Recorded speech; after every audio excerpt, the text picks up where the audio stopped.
तुमच्या फास्टॅगमुळे तुमचा खिसा आता रिकामा होणार आहे। कारण एप्रिल पासून फक्त आर्थिक वर्षच बदलत नाहीये, तर महामार्गावरून प्रवास करणं ही महाग होतंय।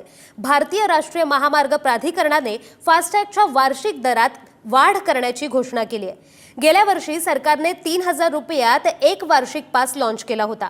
हा एक प्रीपेड प्लॅन आहे, ज्यामध्ये तुम्ही वर्षभरात 200 वेळा टोल क्रॉस करू शकता।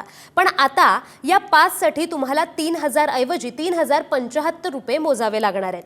म्हणजे सरळ 75 रुपयांची वाढ आहे। ही दरवाढ राष्ट्रीय महामार्ग शुल्क नियम 2008च्या तरतुदीनुसार करण्यात आली आहे। विशेष म्हणजे देशात 56 लाखांहून अधिक लोक हा वार्षिक पास वापरतायत आणि खासगी वाहन मालकांमध्ये याची क्रेज झपाट्याने वाढतीये। जर तुम्ही वारंवार हायवेवर प्रवास करत असाल तर आजच तुमचा जुना दर तपासून घ्या, कारण एप्रिल पासून नवीन दर लागू होणार आहेत। प्रीपेड टोल प्लॅनमुळे वेळ वाचतोय, पण आता त्यासाठी थोडी जास्त किंमत मोजावी लागेल। हा व्हिडिओ तुमच्या मित्रांना, कुटुंबियांना नक्की शेअर करा आणि अशाच माहितीसाठी पुढारी न्यूजला फॉलो करा। शिकूया AI ची क्रांती, चला करूया MSCIT।